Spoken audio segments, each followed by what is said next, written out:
પંચાયત સમાચાર 24 માં આપનું સ્વાગત છે। દાહોદમાં નકલી બેંક ખોલીને જ્વેલર પાસેથી 200 ગ્રામ સોનું પડાવનાર 3 આરોપીઓને એલસીબીએ ઝડપી પાડ્યા। ₹38.80 લાખનો મુદ્દામાલ રિકવર કર્યો। દાહોદ લોકલ ક્રાઇમ બ્રાન્ચ દ્વારા રાતોરાત એક નકલી બેંક ઊભી કરીને સોની વેપારી સાથે છેતરપિંડી આચરનાર ગેંગનો પર્દાફાશ કરવામાં આવ્યો છે। દાહોદ પોલીસની ત્વરિત અને બાતમી આધારિત કાર્યવાહીમાં સોનાનો વેપારી પાસેથી 200 ગ્રામ સોનું પડાવી લેનાર 3 આરોપીઓને ઝડપી લેવામાં આવ્યા છે। પોલીસે તેમની પાસેથી ચોરાયેલ સોનાના બિસ્કિટ, રોકડ રકમ, મોબાઈલ ફોન અને ગુનામાં વપરાયેલ વાહન સહિત કુલ ₹38.80 લાખનો મુદ્દામાલ જપ્ત કરી મોટી સફળતા મેળવી છે।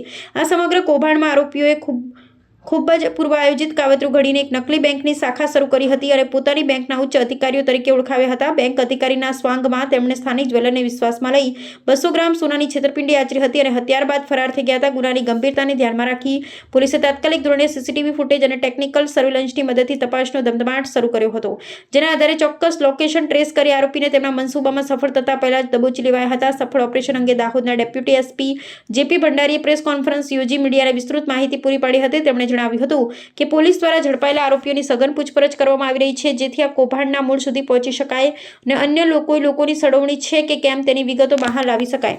આ ચોંકાવનારી ઘટનાને પગલે પોલીસે સ્થાનિક વેપારી આલમને અપીલ કરી છે કે કોઈપણ મોટા આર્થિક વ્યવહારો કરતા પહેલા સંબંધિત સંસ્થા કે વ્યક્તિની ખરાઈ અચૂકથી કરવી।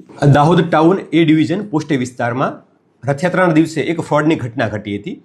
જે ઘટના હકીકત એ પ્રકારની છે કે જે આરોપીઓ છે એમણે મહાવીર જ્વેલર્સના જે ઓનર છે એમની પાસે આવી 15 તારીખે અને પોતે બીજા દિવસે એટલે કે રથયાત્રાના દિવસે સોનું દાનમાં આપવા માગે છે એવું કહી વિશ્વાસ જીતી અને ડીલ કરી હતી અને સોનું છે એ પોતાની ઓફિસ પર ડિલિવર કરવા માટેનું વાતચીત અને નક્કી થયું હતું। બીજા દિવસે એટલે કે રથયાત્રાના દિવસે જે સોની છે એ પોતે સોનું લઈ 200 ગ્રામ અને આરોપીની જે કથિત ઓફિસ કે જે ઉત્કર્ષ સ્મોલ ફાઇનાન્સ બેંકના નામે ઊભી કરી હતી, જે રાતોરાત ઊભી કરી હતી, ત્યાં પહોંચે છે, ત્યાંનું સેટઅપ વગેરે જોવે છે અને ત્યાં ઓફિસમાં એમને સોનું આપે છે। આરોપીઓ છે એ સોનાને લોકરમાં મૂકીને તેમને એના બદલાની જે રકમ છે આપવાનું વાત કરી અંદર રૂમમાં જાય છે। થોડી વાર બાદ એક બેગ આપે છે બહાર કે આમાં અડધા પૈસા છે, બાકીના પૈસા હું આપું છું એમ કે ફરી અંદર જાય છે અને એ જે લોકર રૂમ હતો એની પાછળ એક એમણે દરવાજો બનાવ્યો હતો, એક ખાનગી દરવાજાનો ઉપયોગ કરી અને આરોપી ફરાર થઈ જાય છે અને કોઈ પણ પ્રકારના પૈસા આપતા નથી।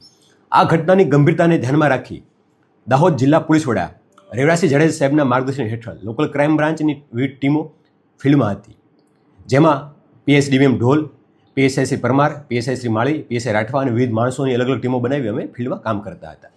CCTV surveillance, technical analysis, human intelligence, database અને આ પ્રકારની એમો ધરાવતા આરોપીને ચેક કરવાની વિવિધ પદ્ધતિઓ દ્વારા પોલીસે ઊંડાણપૂર્વક તપાસ કરી હતી, માઇન્યુટલી દરેક રૂટને મેપ કર્યો હતો અને આના થકી દાહોદ પોલીસને માહિતી મળી હતી કે આ આરોપીઓનું હાઇડઆઉટ આ જગ્યાએ છે અને લોકો અહીંથી પસાર થવાના છે। એના આધારે દાહોદ પોલીસે ત્યાં જઈ અને પ્રોપર સર્ચ ઓપરેશન હાથ ધરતા 3 આરોપીઓ ત્યાં મળી આવ્યા હતા અને એમની પાસેથી આ ગુનામાં ગયેલો 100% મુદ્દામાલ 200 ગ્રામ સોનું હતું એ પરત મળી ચૂક્યું છે।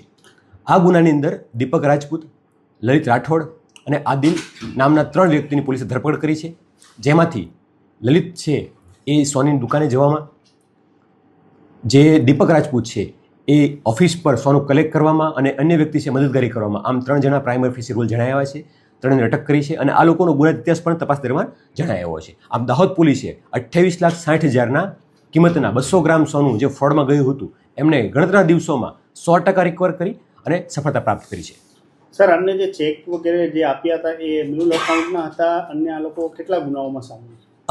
જે દીપક રાજપૂત છે એના એ ટોટલ અન્ય 5 ગુનામાં પણ સામેલ હોવાનું અમારી તપાસમાં જણાવ્યું છે, છતાં પણ હજી વધુ ગુનામાં સામેલ હોઈ શકે એ બાબતે પોલીસની તપાસ ચાલુમાં છે। જે ચેક આપ્યા હતા એ ચેક હતા એ પોતાના નામના એકાઉન્ટ હતા, અન્ય એક એકાઉન્ટ હતા, જે બાબતે પોલીસની વિગતવારની હાલમાં તપાસ ચાલુમાં છે।